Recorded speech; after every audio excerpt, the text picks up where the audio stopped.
inatosahan ni Senator Amy Marcos ang kanyang kapatid na si Pangulong Bongbong Marcos na nagdodroga raw. Buwelta ng palasyo, walang basihan at kwentong walang kwenta ang mga paratang ng senadora. Nasa frontline ng balitang yan si Camille Samonte. Batid ko na nagdadrag siya.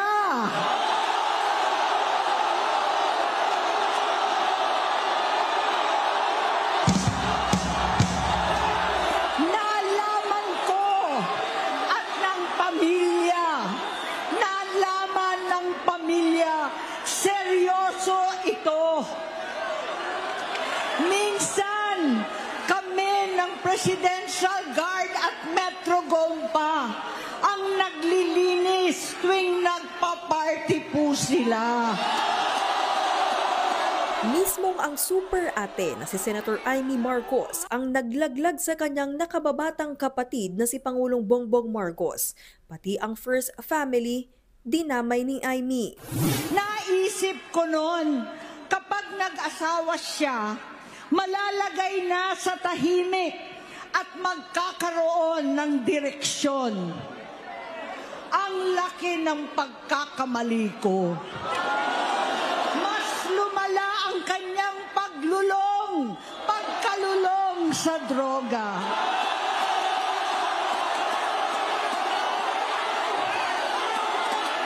Dahil parehas pala silang mag-asawa. Dagdag ba ng senadora, naggamit umano si PBBM para sirain ang mga Duterte. Sa kabila ng mga akusasyon, may mensahe si Amy sa kanyang ading. Bongbong, nag-aalala sa'yo si Manam. Tuwing nakikita kita sa TV, gusto kitang puntahan. Pero hindi pa huli ang lahat. Tama na, ading ko. Magpahinga na tayo. Umuwi na tayo. Magpagamot, magpagaling. Bumanat naman dyan ng Malacanang. Hindi raw tatablan niyan si PBBM lalo't wala raw kredibilidad ang mga paratang ni Amy. Hindi mabigat ang aligasyon ni Senator Amy. Walang basihan. Kwentong walang kwenta. Kwentong kutsero. Lumang kwento na raw ang mga ibinato sa Pangulo at napatunayan ng hindi totoo. Sa livestream ni Yusek Claire Castro kagabi sa YouTube, ipinakita niya mga pruweba na noon pang 2021 ay nagpa-drug test at nag-negative na si PBBM. Giit pa ni Castro, mismong eksperto na mula sa St. Luke's Medical Center Global City ang nagkumpirmang negatibo ang resulta ng cocaine test ng Pangulo. Matatandaang sa isang pagdinig ng Senado noong 2024, isang drug analyst ang nagpatunay sa resulta. Sa drug test kit po natin, meron dun yung control line at saka yung line for the drug analyte. So dun po sa resulta, may lalabas po dapat siya talaga na line as negative. Negative? Yes. Negative? Yes po. Alright.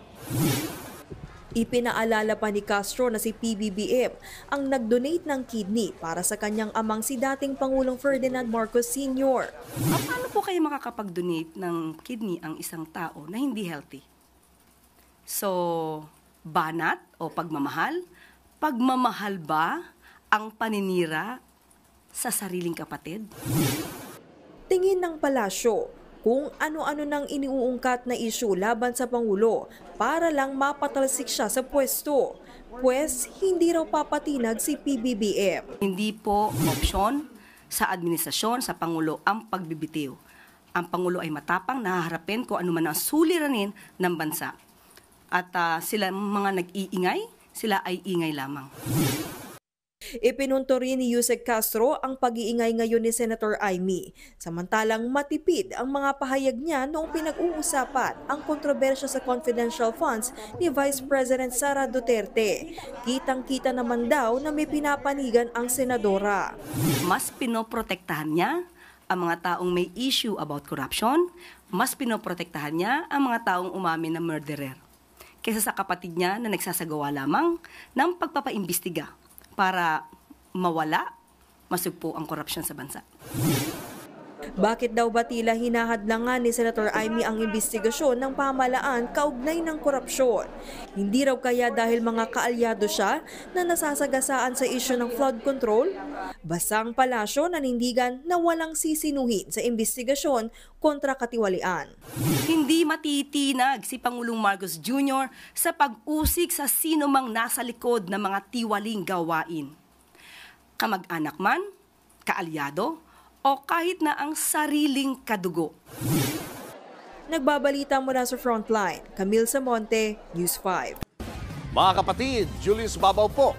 Para sa komprehensibo at makabuluhang balitaan at talakayan, mag-follow at mag-subscribe na sa social media pages ng News 5.